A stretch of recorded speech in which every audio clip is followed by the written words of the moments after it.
Hello, my name's Hanifa and I work at Public Health at Medway Council. I'm going to be delivering this presentation about vaping. It's designed to help parents and caregivers to have confident conversations with their children about vaping. And the content that I'm going to be shared with you has been shaped by feedback that we've had from Medway pupils and adults on what vaping information they would find most useful.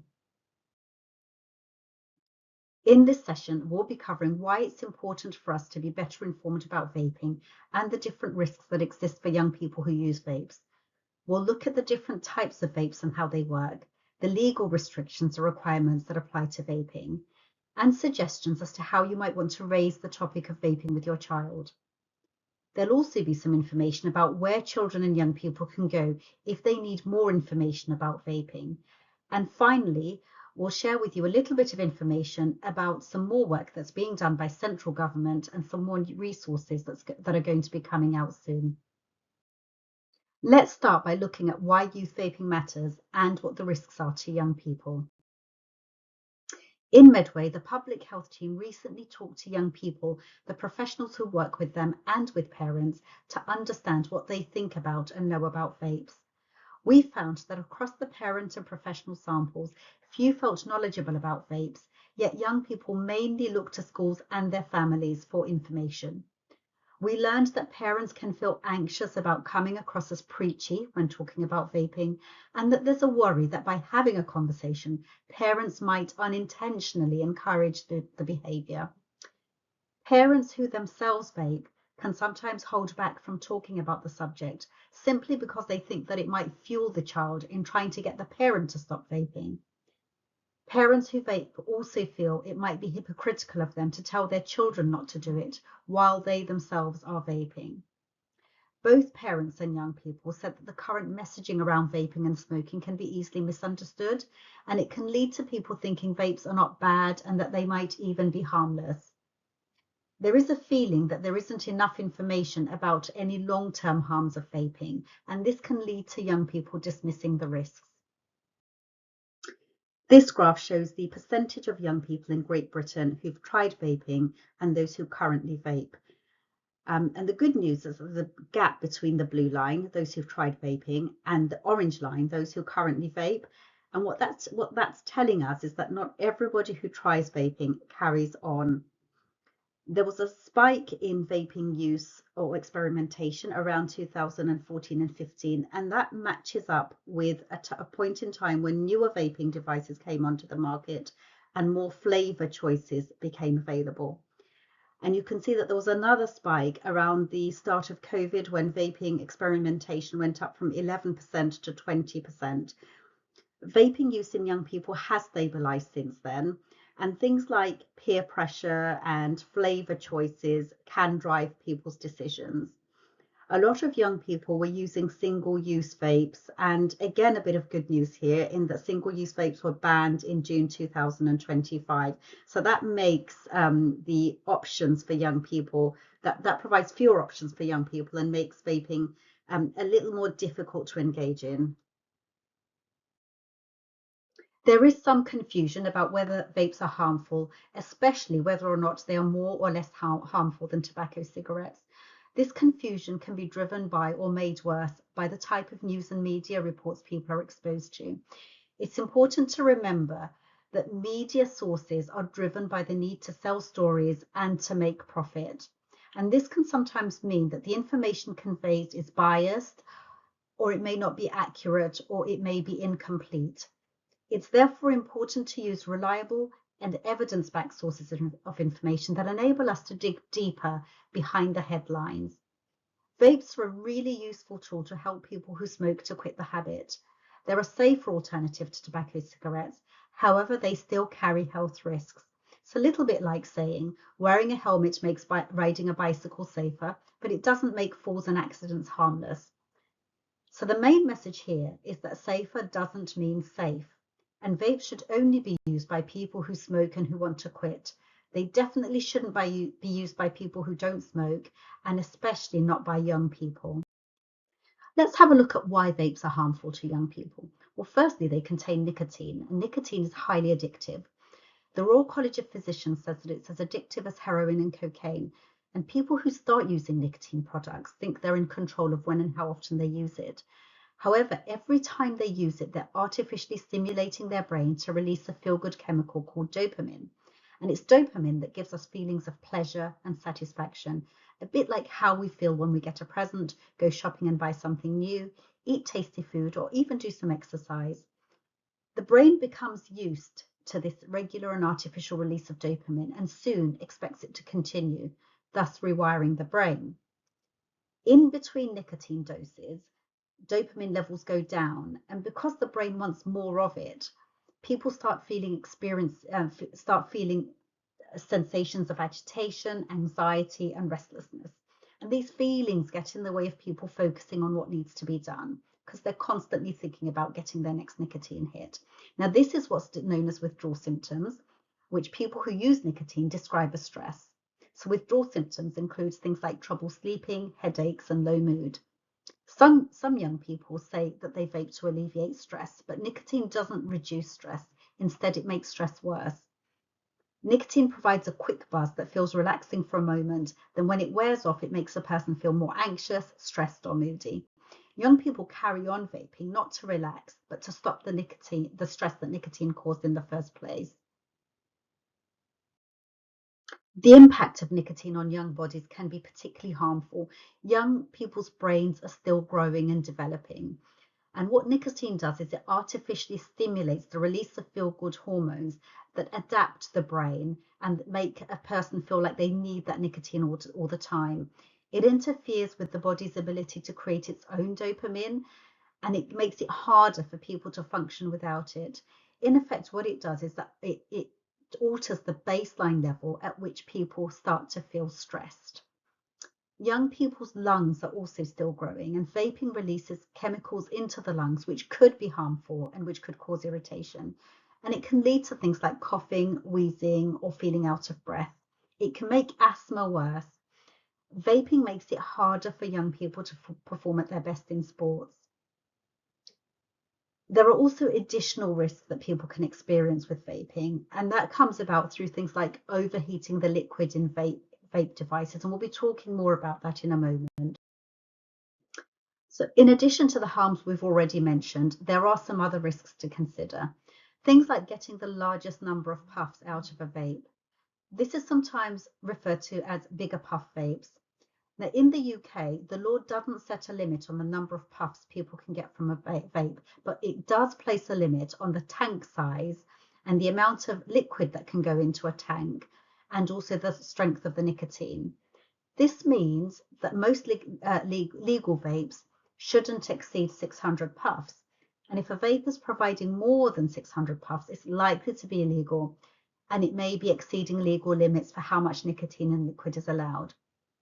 Users can end up unknowingly consuming more nicotine, thus increasing their risk of addiction. Some young people have said that they like to swap and share vapes and to try one another's for flavour. This produces the risk of spreading bacteria and viruses, and it can also lead to peer pressure, where others can feel compelled to try vapes. The other thing it does is it normalizes risky behavior. Vaping gets even riskier when it's used wrong. So using a vape where all the liquid is nearly used up is referred to as burnt vapes. And what happens here is that the coil can get overheated because there isn't enough liquid to be heated up. When this happens, the chemical composition of the vapor changes, and this can release toxins that can irritate the airways. So the toxins are things like formaldehyde, which is a tightly controlled biocide used to disinfect places where some animals are kept. Acrolein, which is that nasty burn smell that we get when we overheat cooking oil or when we burn a saucepan, and it can sting the eyes and throat. And benzene, which is found in car fumes and petrol. Those fumes can make you dizzy, and they're known to cause cancer. And there is no safe level of inhaling benzene. We're going to move on now to talking about the different types of vapes. A vape is an electrical device, and it's powered by a rechargeable battery. It contains liquid that's heated to create a vapor, which is then inhaled by the user. The heating element in a vape is very much like the coil in a kettle, where the coil in the kettle gets heated up and heats up the water. Vapes come in different sizes and shapes, but they all have some similar features. They'll all have a mouthpiece through which the vapor is inhaled, and they'll have a tank or a cartridge that contains the vape liquid.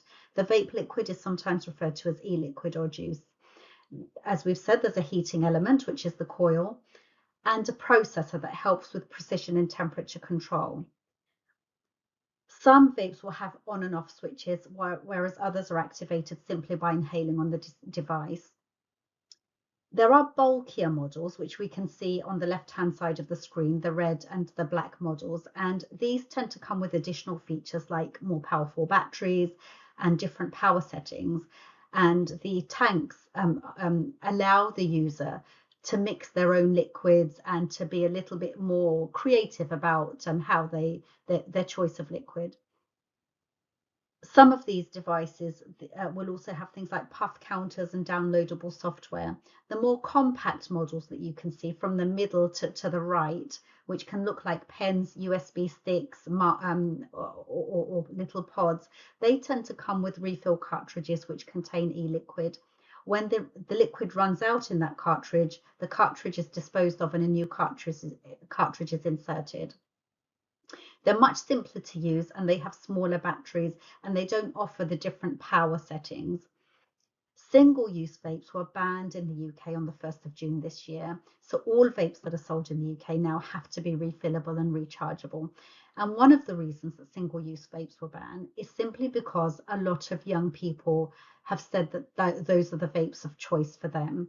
The other reason single-use vapes were banned is because of their impact on the environment. The majority of vapes contain nicotine, but there are vapes that have no nicotine and just contain flavored liquid.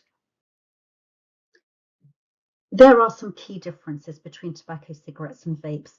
The main difference is that with tobacco cigarettes, we're setting light to it, and every time we set fire to something, we create smoke, and smoke releases carbon monoxide, which is a poisonous gas. Vapes don't release carbon monoxide because we're not setting light to it. Vapes also deliver puffs in a different way to cigarettes. So cigarettes will have a more limited number of puffs, whereas vapes can have between 400 to 600 puffs. And that's because vapes release nicotine in a very different way to tobacco cigarettes. Tobacco cigarettes are engineered to rapidly deliver high doses of nicotine. Whereas with vapes, there is a more controlled release, which is determined by the strength of the nicotine in the liquid and the power setting of the device. Cigarettes don't have tanks. Vapes have a tank which contains the liquid, and there are legal restrictions on how big that tank can be and how much liquid it's allowed to contain. The amount of nicotine in a tobacco cigarette is variable, whereas in a vape, it's limited to 2% of the liquid by law. The risk of addiction is high with both products. And in terms of health research, we have well-established documented evidence of the harms associated with smoking tobacco cigarettes. Vapes haven't been around for as long as tobacco cigarettes, so the long-term effects of vapes are still being studied. This is some of the detail around the differences between harms relating to tobacco cigarettes compared to harms from vapes. With tobacco cigarettes, we know that there are over 7,000 chemicals in those cigarettes, and at least 250 of those chemicals are toxic or can cause cancer. Vapes don't contain any tobacco, and they have far fewer ingredients. Cigarettes produce smoke, and that smoke carries tar and carbon monoxide to the lungs and into the bloodstream, and these are harmful. Vapes are heated and they're not burned, which means that they don't produce any smoke, and consequently there's no tar or carbon monoxide. Both cigarettes and vapes contain nicotine, which is an addictive substance, but vapes typically deliver the nicotine in controlled amounts. We'll move on now to see what the law says about vapes. In the UK, there are strict laws that govern the whole life cycle of a vape. This includes the manufacture, packaging, marketing, selling, and disposal of vapes. The law places restrictions on what ingredients can go into vape liquids and the quality of those ingredients. This includes a limit on the size of the tank and the refill bottle size and how much liquid these containers are allowed to contain. The law also sets out that no more than 2% of the liquid is allowed to be nicotine. This is the same as saying that the maximum nicotine content is 20 milligrams per milliliter. The limits help reduce the risk of nicotine overdose and ensure safe, consistent product standards. Nicotine overdose can include feelings or being sick, dizziness, headache, blood pressure changes, and diarrhea. Some vapes don't contain any nicotine, but vapes that do contain nicotine have to be registered with the Medicines and Healthcare Regulatory Agency, and there's a serial number on the packaging that allows registration to be verified. Vapes can only be sold to people 18 years and over. This law is being strengthened further to stop vapes from being given away to people who are under the age of 18 years. Vape packaging also has to be clearly labelled, and it has to carry the warning that you can see on the right hand side of the slide. This health warning that says this product contains nicotine, which is a highly addictive substance, has to have those exact wordings, and this warning must cover 30% of the front and back of the package. The law sets out what ingredients are allowed in a vape, and the ingredients that go in have to be of food grade quality, and with the exception of nicotine, those ingredients are not allowed to cause any harm to human health in both heated or unheated form. On the screen, we've got 4 categories of ingredients. In the first box, the orange box, we've got the propylene glycol, which is PG. This is the stuff that carries the flavour, and it also provides a throat hit. We've then got vegetable glycerin in the green box, and this component produces the vapour. Now, vegetable glycerin is a common ingredient in food products. It's also contained in some cosmetics. It's a clear, sweet, sticky substance. So within vapes, it's the thing that adds the vapour and the sweetness. In the yellow box in the bottom, we have nicotine. Not all vapes will contain nicotine. So some vapes are completely nicotine free. But for those devices that do have nicotine added, it just means that those devices are very helpful to be used by people who might want to give up smoking. And then the blue box is the flavorings. Now, flavorings vary. As I said, they have to be of food grade quality, and they add that taste sensation. Colorings have been banned from the permitted ingredients in vaping liquids, and that ban came in back in 2016. So you'll no longer see any vapor that contains colorings.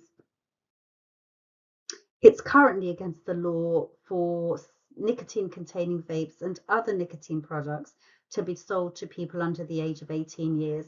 It's also illegal for an adult to buy a nicotine containing vape and then to give that vape away to anybody under the age of 18. And since June of last year, that's June of 2025, it's been illegal to sell single-use vapes. Now, there are some new laws coming in soon within the next 6 months, and those laws are designed to further protect children and young people. So soon we'll be seeing new legislation coming in that will make it illegal for all vapes, even those that don't have any nicotine in them, to be sold to people under the age of 18. And there'll also be a ban on free giveaways of vaping products and nicotine pouches to all age groups. So manufacturers of these products will no longer be allowed to hand these out for free. And then there'll be a ban on the sale of vaping products through vending machines. Some young people obtain their vapes from shops that are selling them illegally. It's important for us to know where these sales are being made so that we can take action to protect young people. So if you know that there's a shop that's selling illegally to under 18s, please report it confidentially to your local trading standards team, and the number for the team is on the screen. Alternatively, the organisation Citizens Advice also has an online reporting form, and the link for that is on the screen, and that's another way that you can make the report of any illegal sales. It can sometimes be challenging to talk to your child about vaping, and it's difficult to know where to start. So in the next few slides, we're going to have a look at a couple of ideas about how we might be able to approach this subject. Choosing a good time to talk about vaping might mean that your child is in a better frame of mind to be open about their thoughts. It can be helpful to look out for opportunities like when you're passing a vape shop or when you see or hear about someone vaping. Whenever you feel the time is right to talk about vaping. Make sure that you're calm and that you're objective about the subject. And you might want to ask nice open questions to really explore what's going on in your child's mind and what they truly think and believe about vaping. And you've got some examples of questions on the screen. So, do you know of people who use them? Do you know why they use vapes? What do you know about vapes? And you might even want to ask, have you tried using them yourself? So be non-judgmental, be open, and allow them time to think about their response and allow them the space to consider what they might want to share with you. If your child is ready to have that conversation with you, make sure that they know that you're listening to understand and not merely to reply and state your own views. Show them that you're genuinely interested in their experience and their point of view, and listen to what they already know. It's a good idea if you already have some information yourself around vapes, and this presentation will help you to do that. And finally, if you suspect that they're using a vape, don't accuse them. And if you find that they are using a vape, for example, you find that there's a vape in their room, make sure that you take some time out to adjust and gather your thoughts so that when you do raise the subject, you can calmly state your concerns. If your child is using a vape or thinking of using a vape, it's a good idea to ask some questions without interrogating your child to get to the real reason as to why they've made that choice. The point of the questions is to understand and explore their views and their motivations. And by understanding what's driven them to make that choice, you might even find that there are some other issues or concerns that your child might be experiencing or struggling with. And then you can perhaps discuss some alternative approaches to manage whatever it is that your child is experiencing or feeling. So you want to be able to ask questions that help you understand their motivation in using a vape. And by doing that, you might be identifying any other concerns that's being masked by the vaping. If your child is already using a vape, it's a good idea to explore what they like about it and what benefit they feel that they're getting from it. By asking these questions, you're not saying that it's okay for them to do it, but you are expressing that you're interested. If your child is feeling pressure to use vapes, and if there are conversations going on around them that encourage them to adopt vaping, or their friends are vaping and they're in those social circles, there is support available in how your child can say, no thanks, it's not for me. And we'll be sharing some of those support mechanisms on the next few slides. Let's take a look at what some of those support options are. There are some really good resources available to help young people and their parents and caregivers to get information and help around stop vaping and stopping vaping. So some of those are NHS resources, and the web links are available on this screen. And young people can also contact Frank, where they can get help and support around any information or concerns they have about vaping, but also how to deal with peer pressure. In Medway, we have a service called Couth, and young people can contact Couth through Instagram, where they can talk both to people like themselves as well as professionals around any anxieties, concerns, or worries that they have, whether it's regarding vaping or any other stress factors in their life. And also in Medway, our school nurses offer a chat health service where young people can text the school nurses and get information and help on any issues that are causing them concern. So we've talked about what's available locally and also some national resources that are available to help with information on vaping. But the government's also soon going to launch a brand new campaign called Love Your Lungs, and it's a youth vaping awareness campaign. It's going to be headed up by Big Manny, who connects to youth in a really relatable way to deliver serious health messages. He's energetic, he's bubbly, he's engaging. And that national campaign is going to be delivered through social media platforms like TikTok, YouTube, and Instagram, because we know those are the places young people go to for information. The campaign is going to be aimed at 13 to 18-year-olds, and it's going to talk about the hidden health dangers of vaping. So look out for that when it's launched. So in summary, we've covered in this presentation why youth vaping matters and the risks to young people. We've talked about the different types of vapes, what the law says about vapes, and suggestions on how you might be able to broach the subject with your child. And we've also highlighted some of the extra support options that are in place. If you want any more information about vaping and how it affects your child, please reach out to childhealth@medway.gov.uk, where we can provide you with more information. Thanks so much for listening to this presentation.